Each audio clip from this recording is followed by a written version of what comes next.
माननीय प्रधानमंत्री श्री नरेंद्र मोदी जी, मुझे नहीं लगता कि आजादी के बाद किसी भी नेता ने ट्रक ड्राइवर्स के बारे में सोचा होगा। ट्रक ड्राइवर्स जैसे लोग जिनके पास न ओहदा है, न सत्ता है, न पैसा है, न संख्या है, ऐसे व्यक्तियों के लिए जब आप आश्वासन लेके जाते हो तब आपके बड़े इंसान होने का परिचय मिलता है। हमारे आदरणीय प्रधानमंत्री जी ने गत 10 साल में, चाहे वो विश्वकर्मा योजना हो या सोलापुर के मजदूरों के लिए 30,000 घरों का निर्माण, अपनी हर बात से श्रमजीवी वर्ग के प्रति अपार संवेदनशीलता का परिचय दिया है। अंतिम पंक्ति में खड़े व्यक्ति तक कुछ बुनियादी आश्वासन पहुंचाने के लिए जिन्होंने अपना हर लम्हा, हर क्षण काम में लगाया है और जिनकी भावुकता ठोस कृतिशील करुणा में रूपांतरित हुई है, वे हिंदुस्तान के आदरणीय प्रधानमंत्री श्री नरेंद्र मोदी जी। आप देश के करोड़ों मेहनतकश लोगों की उम्मीद हो, आश्वासन हो। मैं अनुरोध करती हूं माननीय प्रधानमंत्री जी से कि वे अपने प्रेरक विचारों से हम सबका मार्गदर्शन करें।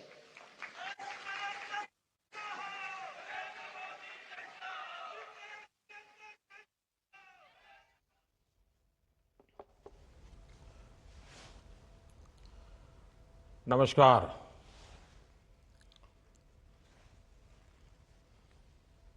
महाराष्ट्र के गवर्नर सीपी राधाकृष्णन जी, महाराष्ट्र के लोकप्रिय मुख्यमंत्री श्रीमान एकनाथ शिंदे जी, उप मुख्यमंत्री देवेंद्र फडणवीस जी, अजीत पवार जी, पुणे के सांसद और मंत्रिपरिषद के मेरे युवा साथी भाई मुरलीधर, केंद्र के अन्य मंत्री जो वीडियो कॉन्फ्रेंस से जुड़े हुए हैं, महाराष्ट्र के सभी वरिष्ठ मंत्रीगण भी मेरे सामने मुझे दिखाई दे रहे हैं, सांसदगण, विधायकगण और इस कार्यक्रम से जुड़े सभी भाइयों एवं बहनों, पुण्यातील माझ्या सर्व लाडक्या बहिणींना आणि लाडक्या भावांना माझा नमस्कार। 2 दिन पहले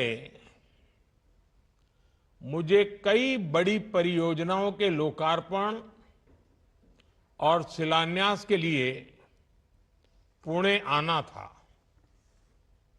लेकिन भारी बारिश के चलते वो कार्यक्रम रद्द करना पड़ा।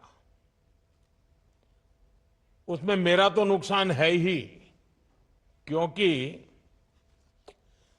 पुणे की कण कण में राष्ट्रभक्ति है, पुणे के कण कण में समाज भक्ति है। ऐसे पुणे में आना वो अपने आप में ऊर्जावान बना देता है। तो मेरा तो बड़ा लॉस है कि मैं आज पुणे नहीं आ पा रहा हूं, लेकिन अब टेक्नोलॉजी के माध्यम से आप सभी के दर्शन करने का मुझे सौभाग्य मिला है। आज पुणे की ये धरती भारत की महान विभूतियों की प्रेरणा भूमि, महाराष्ट्र के विकास के नए अध्याय की साक्षी बन रही है। अभी डिस्ट्रिक्ट कोर्ट से स्वार गेट सेक्शन रूट का लोकार्पण हुआ है। इस रूट पर भी अब मेट्रो चलना शुरू हो जाएगी। स्वार गेट कात्रज सेक्शन का आज शिलान्यास भी हुआ है।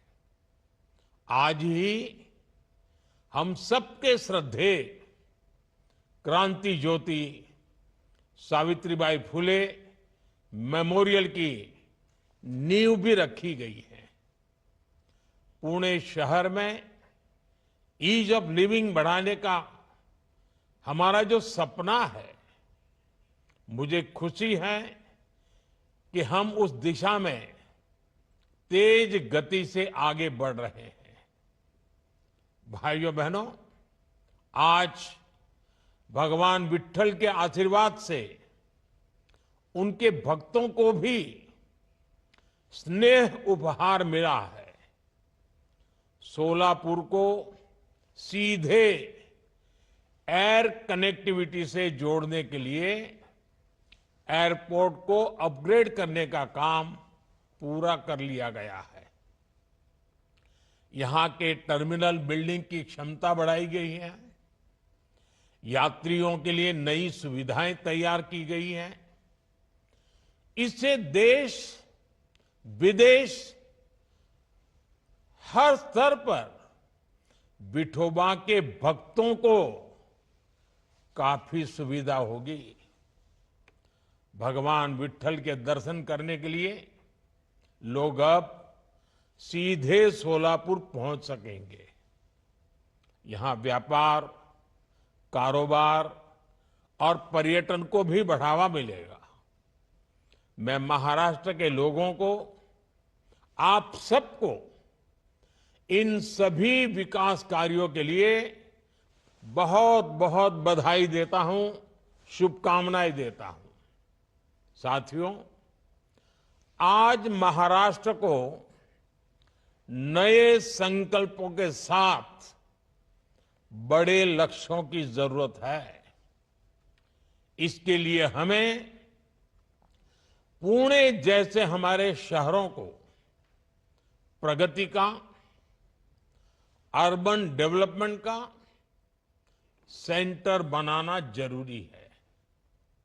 आज पुणे जिस गति से आगे बढ़ रहा है, यहां जनसंख्या का दबाव भी उतनी ही तेजी से बढ़ रहा है। पुणे की बढ़ती जनसंख्या शहर की स्पीड को कम न करे, बल्कि उसका सामर्थ्य बढ़ाए। इसके लिए हमें अभी से कदम उठाने की जरूरत है। ये तब होगा जब पुणे का पब्लिक ट्रांसपोर्ट आधुनिक होगा।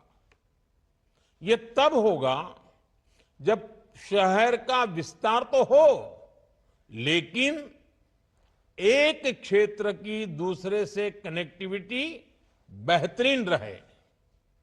आज महायुति की सरकार इसी सोच और अप्रोच के साथ दिन रात काम कर रही है। साथियों, पुणे की आधुनिक जरूरतों को ध्यान में रखते हुए बहुत पहले से काम किए जाने की जरूरत थी। पुणे में मेट्रो जैसा एडवांस ट्रांसपोर्ट सिस्टम बहुत पहले आ जाना चाहिए था, लेकिन दुर्भाग्य से बीते दशकों में हमारे देश के शहरी विकास में प्लानिंग और विजन दोनों का अभाव रहा। अगर कोई योजना चर्चा में आती भी थी, तो उसकी फाइल ही कई कई वर्षों तक अटकी रहती थी। अगर कोई योजना बन भी गई, तो भी एक एक प्रोजेक्ट कई कई दशकों तक लटका रहता था। उस पुराने वर्क कल्चर का बहुत बड़ा नुकसान हमारे देश को, महाराष्ट्र को और पुणे को भी हुआ। आप याद करिए, पुणे में मेट्रो बनाने की बात सबसे पहले 2008 में शुरू हुई थी, लेकिन 2016 में इसकी आधारशिला तब रखी गई जब हमारी सरकार ने अड़चनों को हटाकर तेजी से निर्णय लेना शुरू किया। और आज देखिए, आज पुणे मेट्रो रफ्तार भी भर रही है और उसका विस्तार भी हो रहा है। आज भी एक और हमने पुराने काम का लोकार्पण किया है तो साथ ही स्वार गेट से कात्रज लाइन का शिलान्यास भी किया है। इसी साल मार्च में मैंने रूबी हॉल क्लिनिक से रामवाड़ी तक मेट्रो सेवा का लोकार्पण भी किया था। 2016 से अब तक इन 7-8 वर्षों में पुणे मेट्रो का ये विस्तार, इतने रूट्स पर काम की ये प्रगति और नए शिलान्यास, अगर पुरानी सोच और कार्य पद्धति होती तो इनमें से कोई भी काम पूरे नहीं हो पाते। पिछली सरकार तो 8 साल में मेट्रो का एक पिलर भी खड़ा नहीं कर पाई थी, जबकि हमारी सरकार ने पुणे में मेट्रो का आधुनिक नेटवर्क तैयार कर दिया है। साथियों, राज्य की प्रगति के लिए विकास को प्राथमिकता देने वाली सरकार की निरंतरता जरूरी होती है। जब जब इसमें रुकावट आती है तो महाराष्ट्र को बड़ा नुकसान उठाना पड़ता है। आप देखिए, मेट्रो से जुड़े प्रोजेक्ट हो, मुंबई अहमदाबाद बुलेट ट्रेन हो, या किसानों के लिए सिंचाई से जुड़े कई महत्वपूर्ण काम हो, डबल इंजन सरकार से पहले महाराष्ट्र के विकास के लिए जरूरी ऐसे कितने ही प्रोजेक्ट्स डिलेल हो गए थे। इसी का एक और उदाहरण है बिडकिन इंडस्ट्रियल एरिया। हमारी सरकार के समय मेरे मित्र देवेंद्र जी ने ऑरिक सिटी की संकल्पना रखी थी। उन्होंने दिल्ली मुंबई इंडस्ट्रियल कॉरिडोर पर शिंद्रा बिडकिन इंडस्ट्रियल एरिया की नींव रखी थी। National industrial corridor development programme के तहत इस पर काम होना था, लेकिन बीच में ये काम भी ठप हो गया था। अब शिंदे जी के नेतृत्व में डबल इंजन सरकार ने उन अड़चनों को भी हटाने का काम किया है। आज यहां बिडकिन इंडस्ट्रियल नोड को भी राष्ट्र को समर्पित किया गया है। छत्रपति संभाजी नगर में लगभग 8,000 एकड़ में बिडकिन इंडस्ट्रियल एरिया का विस्तार होगा। कई बड़े बड़े उद्योगों के लिए यहां जमीन अलॉट हो गई है। इससे यहां हजारों करोड़ का निवेश आएगा। इससे हजारों युवाओं को रोजगार मिलेगा। निवेश से नौकरी पैदा करने का ये मंत्र आज महाराष्ट्र में युवाओं की बड़ी ताकत बन रहा है। विकसित भारत के शिखर पर पहुंचने के लिए हमें कई पड़ाव पार करने हैं। भारत आधुनिक हो, भारत का मॉडर्नाइजेशन भी हो, लेकिन हमारे मूलभूत मूल्यों के आधार पर हो। भारत विकसित भी हो, विकास भी करे और विरासत को भी गर्व के साथ लेकर आगे बढ़े। भारत का इंफ्रास्ट्रक्चर आधुनिक हो और ये भारत की आवश्यकताओं और भारत की प्राथमिकताओं के आधार पर हो। भारत का समाज एक मन, एक लक्ष्य के साथ तेज गति से आगे बढ़े। इन सारी बातों को ध्यान में रखकर हमें आगे चलना ही है। महाराष्ट्र के लिए भी जितना जरूरी फ्यूचर रेडी इंफ्रास्ट्रक्चर है, उतना ही जरूरी है कि विकास का लाभ हर वर्ग तक पहुंचे। ये तब होगा जब देश के विकास में हर वर्ग, हर समाज की भागीदारी होगी। ये तब होगा जब विकसित भारत के संकल्प को नेतृत्व देश की महिलाएं करेगी। समाज में बदलाव की जिम्मेदारी जब महिलाएं उठाती हैं, तो क्या कुछ हो सकता है।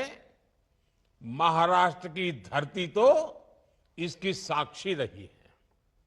इस धरती ने और इस धरती से सावित्रीबाई फुले ने महिलाओं की शिक्षा के लिए इतना बड़ा आंदोलन शुरू किया था।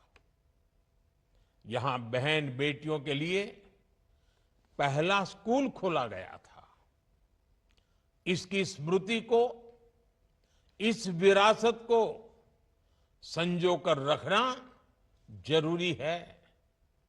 आज मैंने देश के उसी प्रथम गर्ल्स स्कूल में सावित्रीबाई फुले मेमोरियल की आधारशिला रखी है। मुझे खुशी है कि इस मेमोरियल में एक स्किल डेवलपमेंट सेंटर, लाइब्रेरी और दूसरी जरूरी सुविधाओं का निर्माण भी किया जा रहा है। ये मेमोरियल सामाजिक चेतना के उस जन आंदोलन की स्मृतियों को जीवंत करेगा। ये मेमोरियल हमारे समाज को, हमारी नई पीढ़ी को प्रेरणा देगा। भाइयों और बहनों, आजादी के पहले देश में जो सामाजिक हालात थे, जो गरीबी और भेदभाव था, उन हालातों में हमारी बेटियों के लिए शिक्षा बहुत मुश्किल थी। सावित्रीबाई फुले जैसी विभूतियों ने बेटियों के बंद शिक्षा के दरवाजों को खोला। लेकिन आजादी के बाद भी देश उस पुरानी मानसिकता से पूरी तरह मुक्त नहीं हुआ।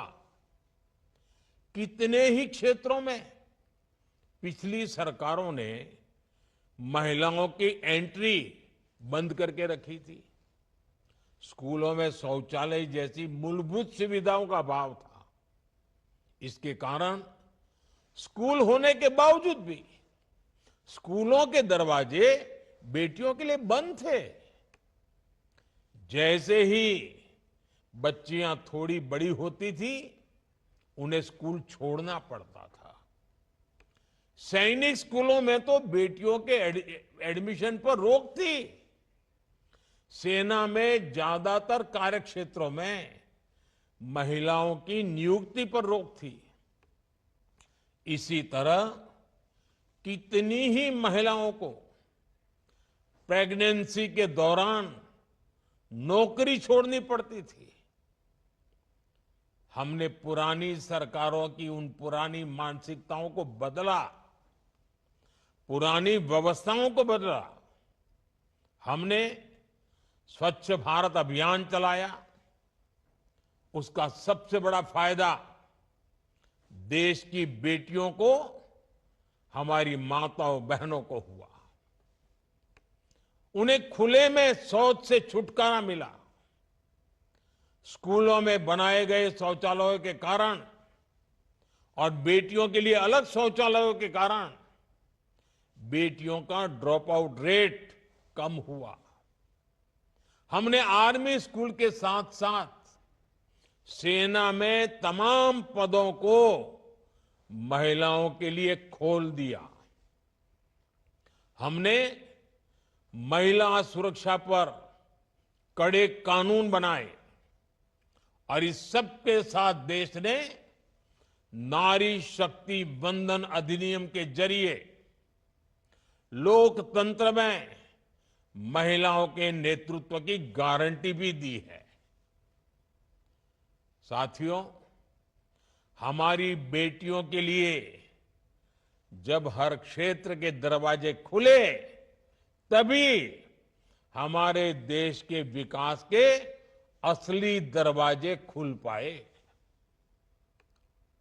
मुझे विश्वास है, सावित्रीबाई फुले मेमोरियल हमारे इन संकल्पों को, महिला सशक्तिकरण के हमारे इस अभियान को और ऊर्जा देगा। साथियों, मुझे भरोसा है, महाराष्ट्र की प्रेरणाएं, महाराष्ट्र की ये धरती हमेशा की तरह देश का मार्गदर्शन करती रहेगी। हम सब मिलकर विकसित महाराष्ट्र, विकसित भारत का ये लक्ष्य पूरा करेंगे। इसी विश्वास के साथ आप सभी को एक बार फिर इन महत्वपूर्ण परियोजनाओं के लिए हार्दिक बधाई देता हूं। आप सबका बहुत बहुत धन्यवाद करता हूं।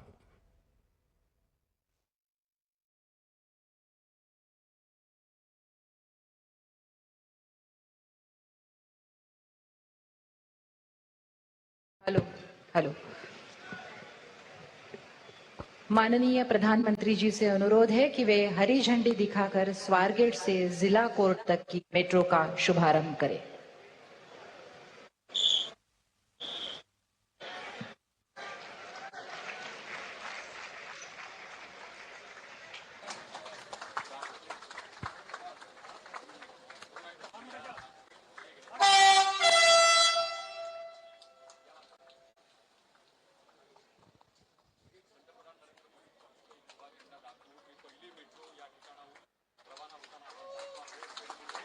बहुत बढ़िया चल रही थी।